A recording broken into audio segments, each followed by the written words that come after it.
Hello and welcome to another episode of The Aftermath. My name is Ian, and I'm joined by Dylan. It's me. Here again. Bet you'll never get tired of hearing that. So how are you, man? Ugh. Oh, wow. Dude, Ugh. go ahead and hit it all at once, huh? Ah! Wow, okay. I'm okay. Yeah. I mean, I believe you. Yeah. I'm feeling the same way. I'm feeling about the same. Oh, yeah? Yeah, just a good solid, you know? Yeah. I don't know how you want to take that. I believe if Ethan were here, he would say about a 4. Yeah. I'm feeling pretty four Right. now. Don't know if that's a 4 out of 5 or a 4 out of 10, but Eh. it's just a 4. Eh. You know. A miracle. Okay, so in this episode, we watched a direct sequel to the previous episode that we just watched, or the previous movie we watched in the episode of the podcast. Baffling, we know. Kill Bill Never Volume been 2. done before.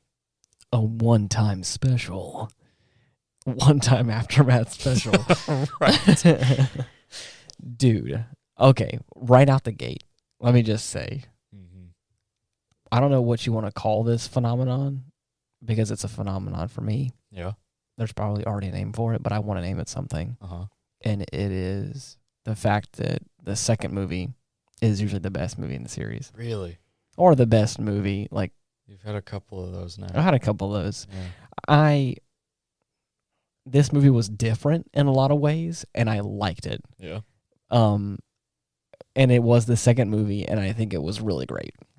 I really, really enjoyed this movie. Good. Maybe not as much as other sequels that I have in franchises that I've talked highly about on this podcast, but this is definitely up there. It is now among the few. Yes, because, wow, it had a very similar vibe to the first one, Right. but it definitely took a different approach in certain aspects, and I thought it was really cool. I thought the story element, like the storytelling of it, was so fun. Oh, yeah. There's a lot of like flashback sequences, kind of like the first one did, but they were prolonged, and just like in the first one, they had like a certain style aesthetic, but the way it all kind of came together, like as the story was like moving along, how it's almost like each flashback, again, it's very much like the first one, but more lengthy, I think. Each flashback is really setting up for the next step in the major plot line you're watching. Right. And I thought it was really good in how it all unfolded. Wrapped up real nice. So, do you remember when the first time you watched this movie was?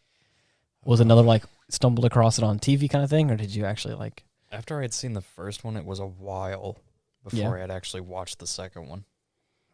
This movie is set up very much like it's intended to be all one movie. Yeah.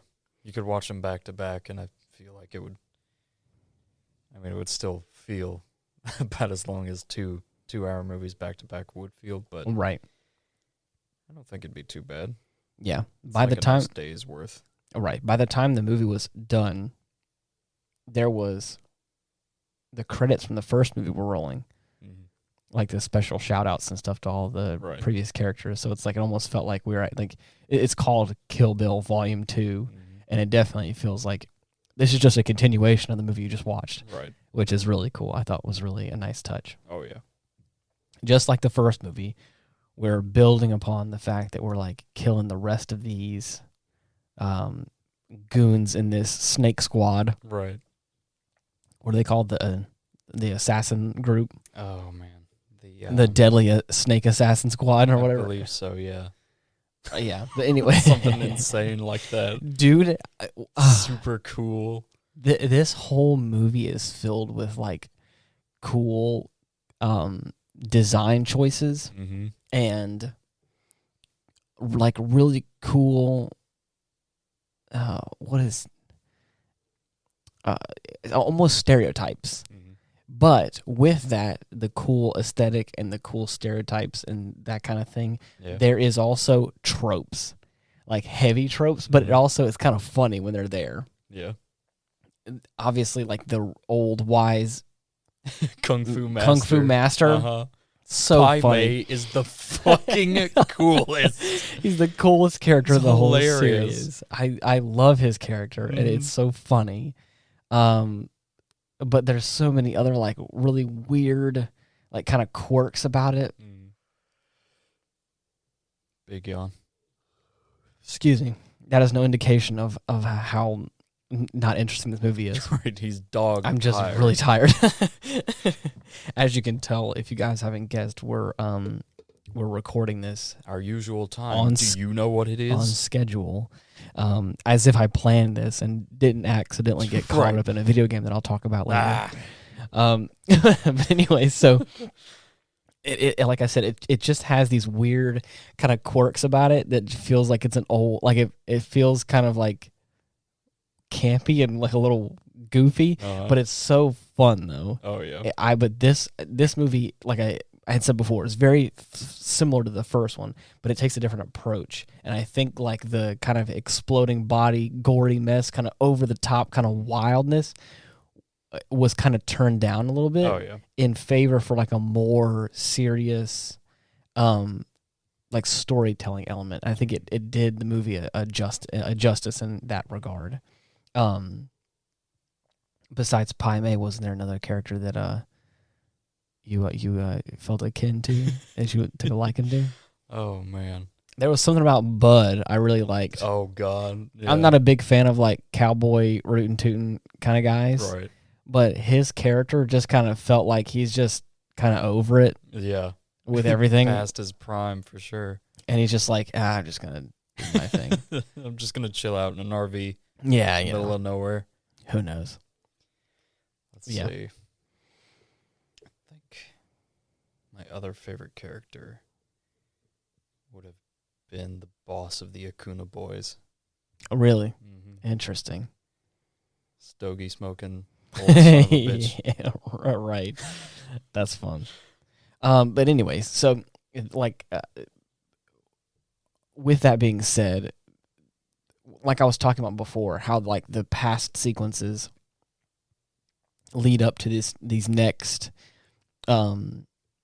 like key pivotal moments in the storytelling. There was so many cool aspects. Like I love how like the first few minutes of the film are all in black and white, and it's this throwback sequence to the beginning of the first movie, Right. and how the whole sequence happened, how she got shot and killed, and all that stuff happened. And I Right. thought that was really awesome, and it really set a precedent for the.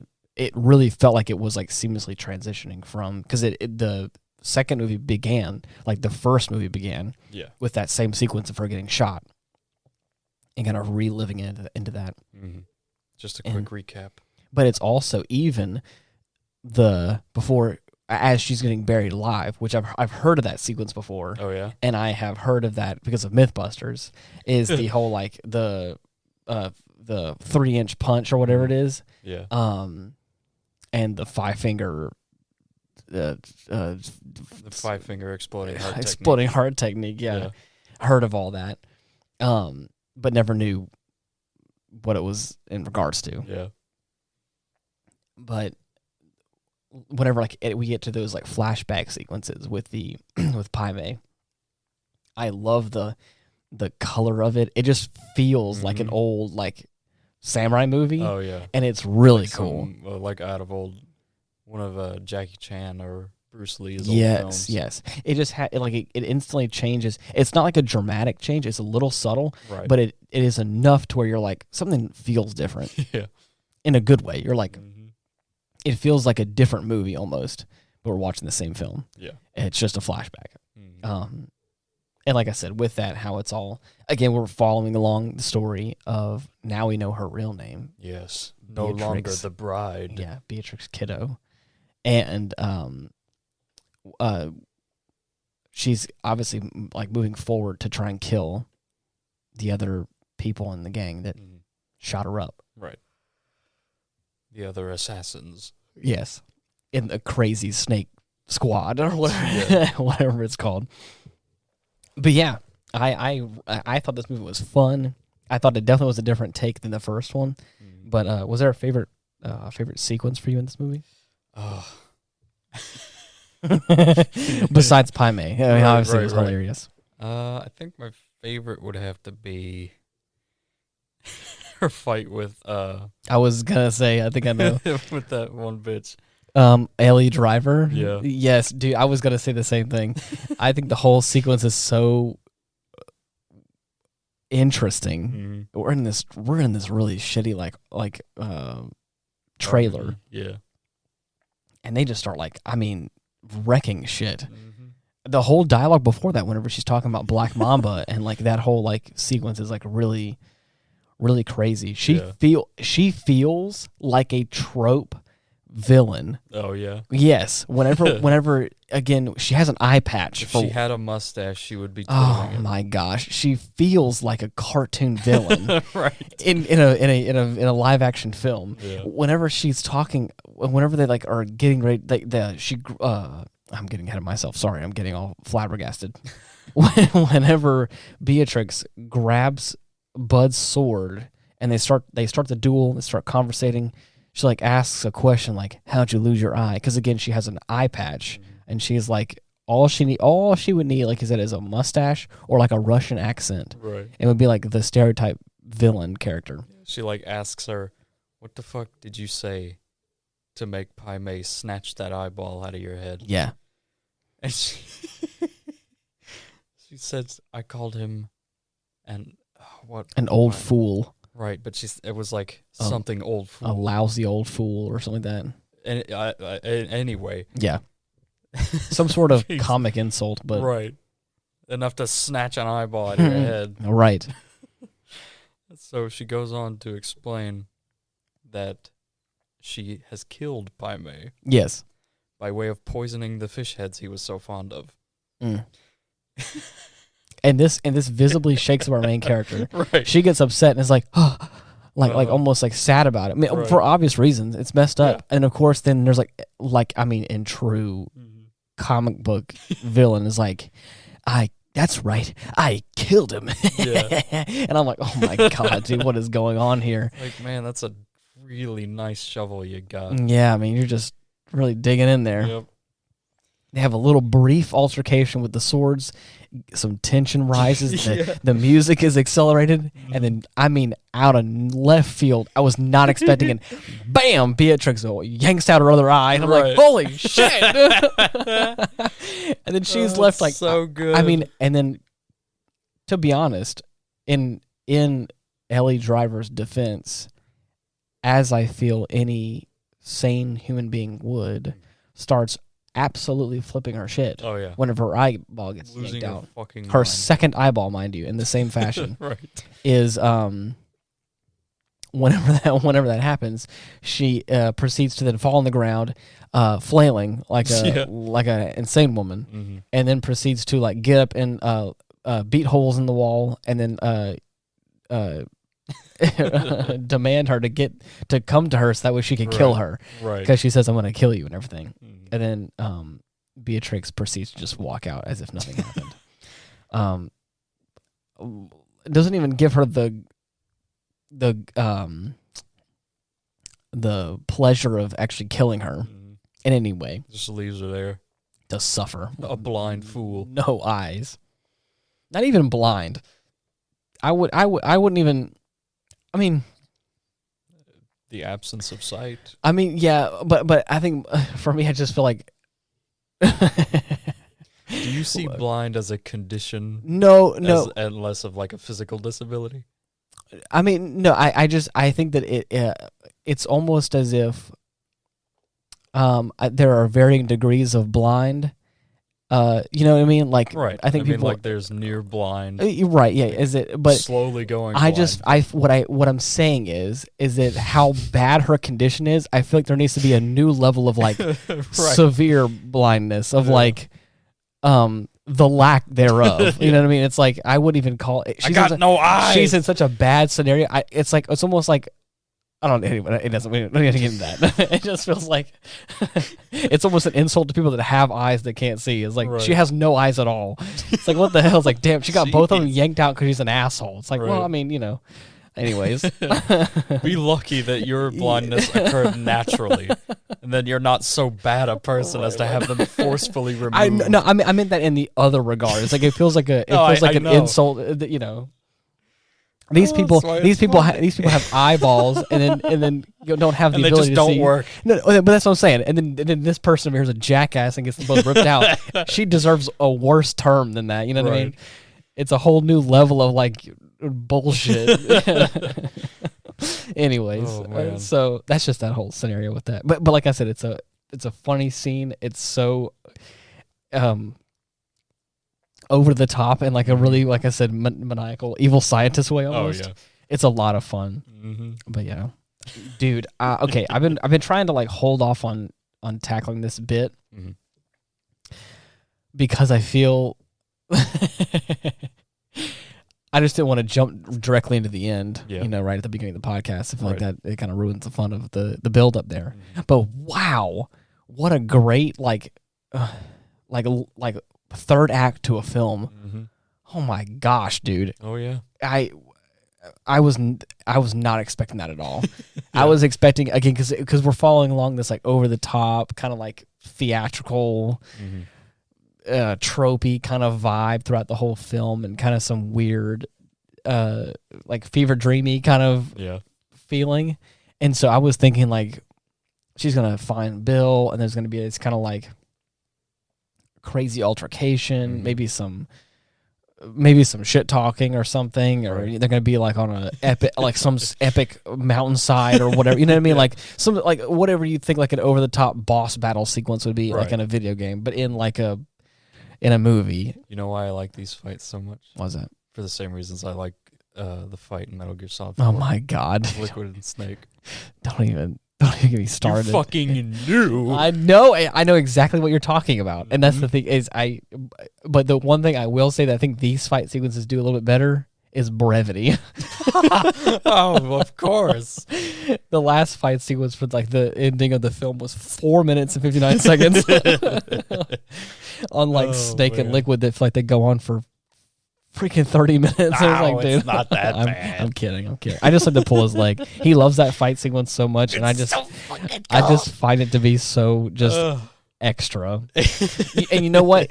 Because it's supposed to be. Exactly. It should be. The thing is, after all the bullshit that happened in this series, I give him Metal Gear as long as he gives me Kingdom Hearts. That's all I ask. Oh my god! As far as my god, you did not just fucking say that. I said that. I said that on air. Because if I can have I will let you have your storyline that for me makes no sense as long as you just accept mine that makes no sense. Way you just told me that. Of course I did. To my face. And not even on that. I also did it on a public forum for everyone to hear. Oh. Anyways, but so like I said, so this ending sequence, I mean, is maybe somebody who was had a more elaborate idea of the film or had a better foresight than I did probably could have foreseen it, but I really wasn't expecting it. Yeah. I was just like, was not the thing I was talking about. The whole baby situation was a bit touch and go in the first film. You're just left to assume that. Right. And it was left at that. Obviously, she wakes up like, oh my God, my baby. And then, of course, the next thing is like, I have to survive. And then also learn how to walk and then kill the people that killed me. And so it's like, it doesn't feel like the biggest priority. Mm-hmm. So she ends up finding Bill at this like Mexican villa somewhere. She goes there, and then of course, lo and behold, she like rounds the corner with a gun, and then boom, it's Bill and her daughter, the biological daughter of Beatrix and Bill, BB, and it's like, wow, I didn't put that together until right now. Really? I did not. Wow, oh, that's interesting. Yeah. Wow, I'm such a big brain right now. Anyway, so, and then of course they like have this like playful moment where she's like, "Bang bang, I shot you, you're dead," and then it's funny because it feels a little awkward, but at the same time, Uma Thurman does a great job, like really conveying this sense of like awestruck. This motherfucker. Has my daughter. That's my baby. Is it like but is the moment of like the realization of it is like, because I can only imagine being in the mindset of like, I'm going for one purpose, and it's to kill this man. And then to get there, and then of course the baby you thought was dead and gone is right there in front of you, with the person that is the biological father. And it's like, I can't even fathom what that emotion must feel like, but you can see it on Uma's face. Oh yeah, it's like this, like scared, sad, shocked expression of like, what do I do? Right. And then of course she just kind of plays along and plays dead for a second and kind of having a fun time. And I was like, this is such a good idea. And I mean, obviously, this is a very renowned movie for a reason, right? Or sequel, or a series of movies. So like, as they're like having these conversations and they're kind of like having this fun, it has this. Whenever the kid, she's a 4-year-old girl, and you're like, okay, let's not like, and it's also your daughter, right? So it has this sensation of like, let's not fight right like this in front of the kid. Yeah. Almost. So it feels like they're just like a normal family having dinner for a second while he's like making a sandwich right for their daughter and like talking about life and death and the innocence of a child and all this stuff. And I think it is a very good exposition for his character, because we haven't seen Bill a lot at this point. Right. It's a really cool exposition for his character, and also for like their relationship, and like, and another thing is like setting up for like the sequences to come. And there's a lot of that. There's a lot of talking. There's a lot of this like unpacking emotions and talking about things and asking hard questions and stuff. Man, I just thought it was a really cool moment. I was like, as the whole thing is like unfolding, there's like this. It almost feels relaxing. Like you can see that Beatrix as a character is like warming, like playing along, right? And like feeling this feeling of like being a mom in some capacity and living in that for a moment. But like deep down, that's not what it's going to be. And that's not the end of it. The soul still burns. Right. So the daughter gets put to bed, and of course, just like that, it's almost like a switch gets flipped, and it's like, it's go time. And it's really cool, and I love the whole conversation that happens right there, and the fact that he just like is, he brandishes his weapon and like shoots the TV or whatever, and like it's this cool sequence. And of course, it also like there's another like flashback to like things that have happened before. Talking about more of their past together and how like the feelings they felt or whatever.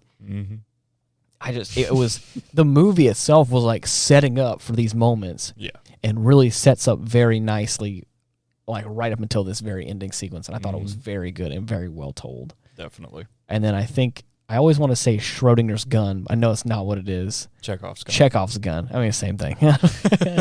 Is the gun in the box, or is it not in the box? Right. Or no, would it be? There's a gun in a box. Is it the gun is loaded and the gun is unloaded? Is that what it is? Is a Schrodinger's gun? Anyway, sorry. Somebody out there thought that was really funny. Anyways, so the Chekhov's gun sequence, or the sequence of events that always is plays out really well in certain movies, but also is missing a lot of times. For those of you who may not know, I'll describe it again. It's I believe how like the way that it's supposed to be said is if you place a gun in a scene and you're going to be intentional about it, like the gun needs to be shot before the end of the movie. As like if you're going to like plant a seed of something, it needs to like the fruit needs to be like bore before the end of the movie, in some capacity. Or that's how you do like good storytelling, like a little callback or something like that, where it's like it all plays into something. And there's a couple of those that kind of like they hint at something or they do something and then it pays off. But this one in particular, the ace up the sleeve is the 5-finger death punch. What is it? The 5-finger heart explosion technique. 5-finger heart explosion technique. Sorry, exploding heart technique. Yeah, right. It is the one secret move that apparently Pai Mei had not taught anybody, right. but secretly apparently had taught our main actress. Mm-hmm. And at the very end, as they're having a little fight sequence between Bill and Beatrix, she just out of nowhere like bow bow bow bow bow does a little 5-finger technique. Is like, oh my God, he's like bleeding. He fucking taught you that shit. What do you do me? Oh man, wow. And then even if we're talking about like payoff as well, at least this is how I interpreted this last sequence. Is there's this really awesome moment that they are conveying emotion, and they're telling a story. They're describing a character's emotions through the conversation with a child, and I think that's really interesting and a really cool tool, I guess you'd use. Yeah, is the curiosity of a child, and these asking of questions lead to you trying to be as honest as you can to a child and talking to them in some way that they may understand. We call that the preservation of innocence technique. Right. Well, but not even fully. But at this point, the point that I'm talking about, Bill's being honest with his daughter about... Like, hey, I kind of shot your mom for real. Exactly. Like, in the head. And of course, not like we're talking about, not like right. playtime. I actually did it. And she was like, oh, wow, why'd you do that? Did you want to see what would happen? Yeah. Because again, based on the conversation they had before, that was kind of what questions that were asked. Right. And then he had said, it made me sad, made me very sad after I did it. And then, because it was the whole point that they're trying to get at, I think, in that sequence, with this kind of this innocence and this conversation about it, is that he lost himself, he got frustrated or whatever, he tried to kill her in some way, and then regretted it, instantly regretted it. Was that was not the correct option. Yeah. And I overreacted. I know. Let me get to that in a second. And I liked the way that was delivered. I know that, of course, Beatrix as a character probably didn't receive any of that. Right. But for me as a viewer, I was like, I see what he's talking about now. He's like, I did this. I was frustrated. I tried to, kill you. And then was like, man, out of all the people, that was the one person I probably cared the most about. And then at the end of the film, after she's already killed Bill, hence the end of the movie. Right. He said it. He said the name. I did it. He said the fucking name. It only took us 30 minutes to get here. Is that she's in the bathroom and she's crying, and she's super sad about it, but then also is kind of laughing. Yeah. And I was like, damn, this girl lost her mind. Yeah. And then she's starts saying thank you, thank you, thank you, and so I'm not quite sure how I interpreted that, but the sadness aspect of it was like a little bit of regret, maybe. Yeah. Possibly in that same sensation of I just did what I felt like I had to do, killed you, and then I was like, man, maybe it was I shouldn't. the 2 R's that Bud was talking about. Yeah, you're right. Relief and regret. That's that's good too. That's a good dialogue right there. Anyways, as you were talking about with the I overreacted, it's almost like it's laughable, right. but the honesty though, right, of because even she as a character, I love that she Uma Thurman in that moment, playing the character of Beatrix, did a triple take. She's it was baffled. She what? cannot fucking believe what you overreacted. That's it's all he's gonna say to justify what he did. And then of course she's like, "That's all you're gonna." And he's like, I'm not trying to." What did he say? She was like, "That's all you have to say." I didn't say I was gonna explain. That's all you have to say to explain yourself. And he's like, "I'm not saying I was gonna explain myself. Yeah, but if you want me to, again, I'm a killer. Right. It is what it is. I got upset that you ran off and got knocked out, or what I thought got knocked out by somebody else. Mm-hmm. And I did what I do best, and I killed everybody. Right. And then, and at that point, I'm like, I'm not saying I guess. I'm not saying it's right, but I understand what he's talking about. Right. Of all the people you don't want to piss off is like the kingpin of a freaking snake assassin guild. Right. I'm just saying. Yeah. You're one of the many snakes in his snake charming merry band of misfits, and it's just the way it is, Yeah.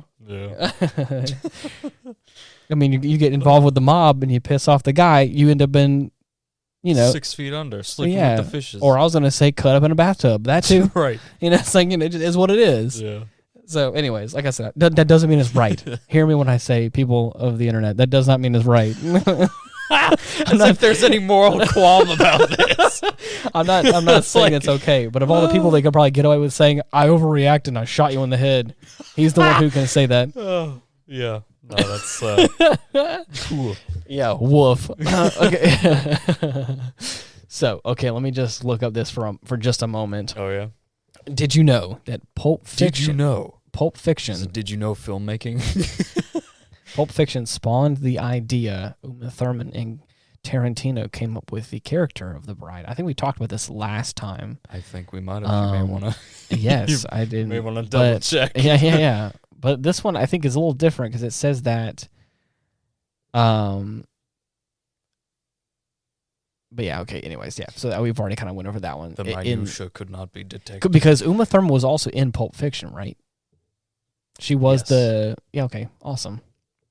I will say, the first character I ever remember seeing Uma Thurman played, you'll never guess this, was, I think it was like the 98 Batman. Really? She played Poison Ivy. Oh, wow. Oh, my God. Arnold Schwarzenegger was Iceman. Mr. Freeze. Mr. Freeze or whatever it is. God. And George Clooney was Batman with the nipple armor. and I'm pretty sure Jack Nicholson was the Joker. Yes. Oh, my God. And I want to say that Uma Thurman was a flaming hot redhead and was Poison Ivy. And I will say, as a young boy, I was very impressionable and had a crush on Poison Ivy. Oh my God! I can say that with full confidence. Yes, that's Was it? You heard it here first, folks. Was it 98? Was it 98? Was that what it was? I'm pretty sure. Yeah. There you go. Wow. Hold on. Let's see. I'm gonna pull up the. There you go. Oh my God! How crazy! Those fucking eyebrows. I know, right? Holy shit! Oh, sorry. It was Batman and Robin. Is the movie? Mm-hmm. Oh yeah, and then who was? I know this is a little off track, but please. Alignment bad. Oh, let's see. What was These are great? Batman and Robin? Because I remember who was the guy who played Robin? Oh, I 97. do not remember. Oh, here we go. Okay, so this right here, I had this poster. Chris O'Donnell. Yes. Oh, he's man. played a handful of stuff. Yeah. I had this poster, and it was a. Oh, you did? And it was a full size movie poster. Oh my of God! The film, and I had that on my wall for forever. You don't have it anymore? I don't think so. Oh, dude. Yeah. Look at that. That would have been so cool to have framed. Oh my gosh. You're telling me like now. Oh wait, this is not the one. Yeah. Hey, jeez. Dude, what the fuck? What were they thinking? Dude, he's the only one that has those too. I heard that there was a lot of it was just a weird time. I've heard a lot of things about this film in particular. Yeah. Oh, I heard it is definitely one of the films of all time. Oh, it is definitely one of the oldies. And then you said who was Joker? I didn't know Jack Nicholson. I didn't know that Joker played in this film. Wait. I don't think he played in that one. No, I'm thinking of a different one. Yes. Anyway, sorry. Okay, well, we got a little off the beaten path here. I am a fool. Yeah. So, okay. Damn. The volumes have distinct influences. Kill Bill Saga. The the Kill Bill saga was originally supposed to be a single 4-hour epic. Wow. Before it was split into 2 films. Tarantino made the split by having the first film reflect Eastern cinematic influences like the Kung Fu genre, while the second film reflects Kung, whatever, sorry. While the second film reflects a Western influences, such as the spaghetti Western genre. Mm-hmm. That is so cool. Yeah, that was real heavy in this one. Yeah. Warren Beatty, I don't know who that is, was apparently the first choice for Bill. Oh. Samuel L. Jackson makes a sneaky cameo. He briefly appears as Rufus, as the wedding piano player. And I told Dylan, it's like, it's not a Tarantino film until right. Samuel L. Jackson shows up. That's what He's it feels in there like. Somewhere. Yeah, he does a little sneaky one. Kill Bill Volume 2 was not as violent as you might think. Only 3 people were killed on screen in the entire second movie. Damn. Wow, that's interesting. Mm-hmm. I didn't know that. Pai Mei pulled double duty.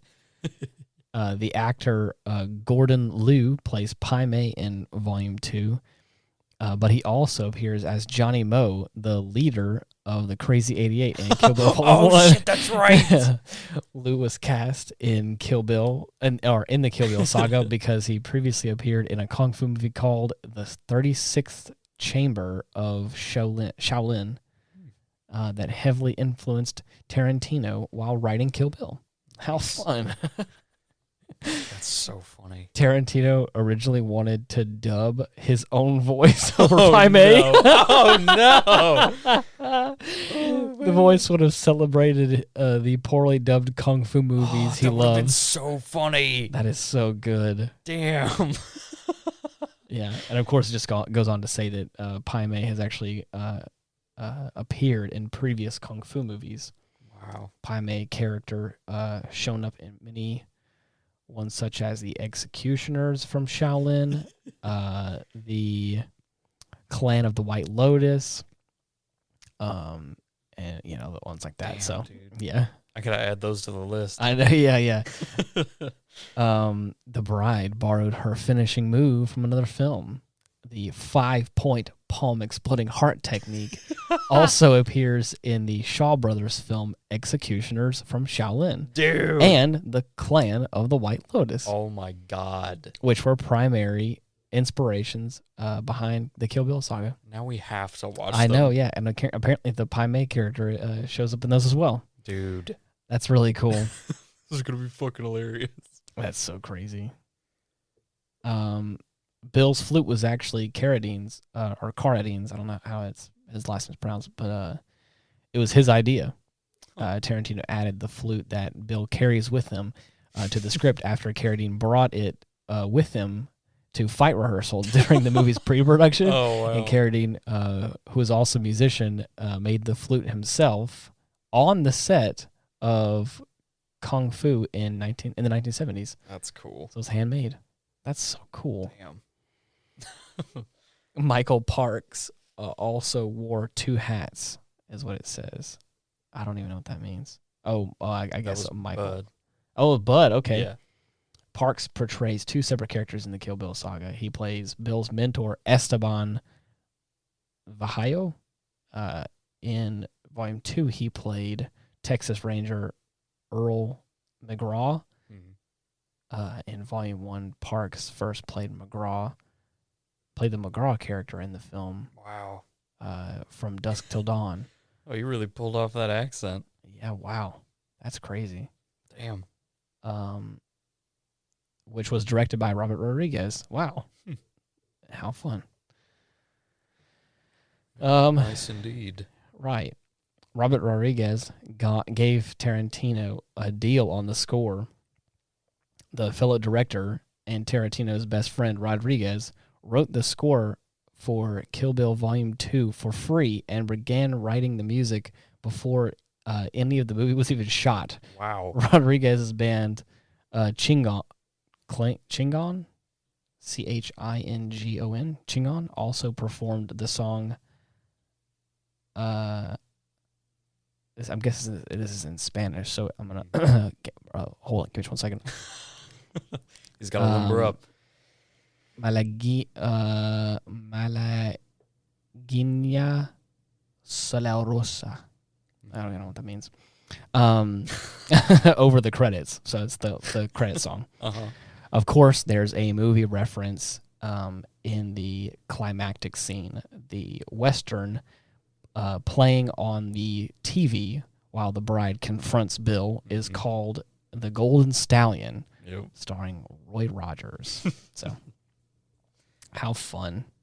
What a fun time! It's a good movie. It's a great movie. I really enjoyed this, and I'm gonna add it to the repertoire of sequels that do a real good job. Oh yeah, man, you should go watch it now. Go do it now. That's so funny. Yeah. I'm just imagining Pai Mei speaking in really bad translated English. Yeah. That's so funny. Dude, I can't wait. Yeah.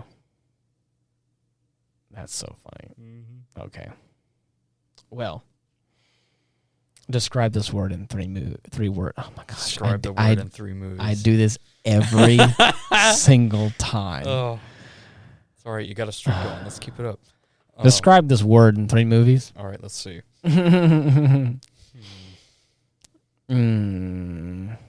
Sad fist punch. It just was like stream of consciousness. I just felt that. Right. Let's see.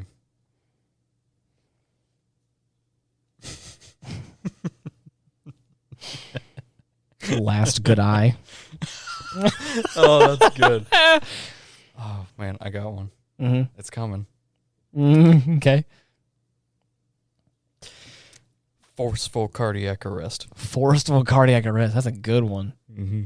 That's one hell of a cardiac arrest. Your heart to blow up in your own chest. Right. I just love how nonchalantly. It lasts like 5 steps. I love how nonchalantly Bill just walks like into the grass and just falls over. Mm-hmm. Not even like an exaggerated like like it just like a. Because that was the whole thing with the technique, is that you would only be able to take 5 more steps until you died. Right. Well, but that's what I'm saying is like I'm just saying like I would imagine if my heart exploded in my own chest, I would at least like or like some kind of crazy. Ow! Yeah. Holy shit! And then die. You know what I mean? Right. He just literally like walks out there and then just like drops dead. You're like, topples over. I'm pretty sure that's probably more accurately of how it may happen. Right. But it just feels a little more like man. It's like, come on, dude, you died. I know. I'm not saying he put a little more oomph into it. How about? Yeah. Get up and try again. Why don't you? Die a little better next time, all right? Right. Make it feel good. Yeah. And of course, as you can imagine, everyone's also talking about Kill Bill 3. So anyways, I don't think that's going to happen. No, but I hope not. The big thing they were talking about is the first victim of the first film, the daughter, right? Nikki. Having her come back, because again, she's like, whenever you grow up, if you still hate me as much as you do, come and hunt me down or whatever. I'll be waiting. It's like, okay, so it's like a right. But that's the only thing that I think they really have to go on. Yeah, is that's pretty much it. That's pretty much it. It's a cool idea, but I think living it where it is where it's best. Oh yeah. So, but anyways. No more sequels for this one. No more sequels for this one. Of all the films that people just resurrect series and give it a... It's gotta stop. Just leave it where it be. Please. Ugh. Do like what people did back in the day and just, take inspiration from it, make something new out of it. Exactly. Make it your Nothing own wrong thing. with that. A slight nod will do. Right. Have you and a friend come up with a bride character that ends up coming back from the dead to right, kill the people that hunted her down. Mm-hmm. Or, hear me out, make a video game about it. Even better. And call it No More Heroes. Right. Wow, what a fun time. Oh yeah. Speaking of video games, dude. We gotta play some. Dude, I'm sorry. You got me hooked on Destiny, man. I never should have done that. That's okay. So sorry. That's okay. I don't regret it, not one bit. I really have gotten into like the the rhythm of the game a little bit and like how to play a little bit. Yeah. It really is. Once I learned what the game is and how to play it pretty well, I think I really fell in love with it at that point. Mm-hmm. I had an understanding of what the game was. Yeah. It's like a first-person shooter, you know, Right. kind of A shooter. a shooter, you know. But more importantly, it is an MMO more than I thought it was. Yeah. I was not giving it credit for what that was. Mm-hmm. And then I think once I changed the way I viewed it, I really started to fall in love with it. Yeah. Because MMO type games are kind of my cup of tea. Oh, yeah. Any kind of game that I can just like hop into, play some stuff for a while, and not feel the need to like, you know, be stuck in a linear path or have to like, you know, heaven forbid, wait in a queue for a while to like play a map or whatever. I'm like, I'm down for this. Yeah. And so far, I have changed my perspective of it, and I've been really falling in love with it. Well, good. And learning a lot about it. But the only problem is that like dude, with all the work that I have. Oh yeah. Oh, but between all the Ain't got the time, dude. Someone said it best. It was actually on the previous podcast or on the other podcast I also part of. They were like, "You just got to keep the plate spinning," and I was like, "I am trying to keep the plate spinning." And I'm pretty sure I'm breaking a couple of them in the process. Yeah. But that's the thing. It's like I'm keeping work going. I'm keeping like other like this podcast and other hobbies of mine, and trying to keep relationships going with friends, family, and significant other. Yeah. And so it's a lot of stuff to juggle. Right, and so what little time I do have, I'm like, I just want this sweet relief of hopping onto an MMO or on Destiny 2 just and killing some stuff. Just shoot some stuff real good. Mm-hmm. You know, maybe do a few like bounties, which is basically dailies of some variety. Mm-hmm. And I've just been loving it. I've really just been, it's like hitting that niche for me, and it's scratching that itch for me just to be able to like to sit down for a while and just like, oh, I could just. I'm so glad I'm not working. Yeah, right, exactly. I could be doing something, but not just, you know, working or mindlessly sitting here watching or, you know, social media or something. Right. I like it better. But anyways, but to continue with what you were saying initially, yes, we have a list of games we need to play, and I want to sit down with you at some point and do that. Oh yeah. And play some games. I just got to really find. We've played all sorts of like different multiplayer stuff. Yeah. Every now and then, but nothing like big. Nothing like that's been on the list for a while that I'd want to get out of the way. Right. There's so a handful of single player games that like I think we started a couple of them, but when you actually need to like finish up. The last one I remember playing like that was Zionic Front. Oh yeah. That was what fun. a fun time that was. Mm-hmm. But yeah. All right. I think that was time to go. I mean, well, no, I'm thinking like, I mean, I have nothing else to add. I feel content with this. Is there anything else you want to? I mean, out of all the things about the movie that I could have said, I think we pretty much covered every base. Fun. I put off watching this series because I never really knew what it was, and I never really thought it was going to be my cup of tea. Kind of. It came out in that time of films that like everyone just went crazy over. Yeah.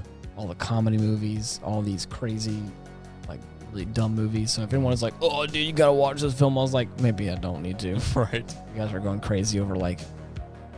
I don't even want to say what else came out in 2004. I mean, a lot of dumb stuff. Yeah. Anyways, thank you so much for listening. If you are trying to find us, you can type in The Aftermath on all the major podcasting platforms, or you can type in Linktree/Ian Wolf, and you can find all of our links there. If you really want to. Yeah, I mean, you can.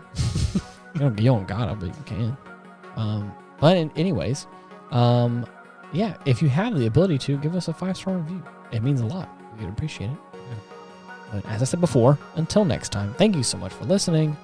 See you leaders. Bye-bye.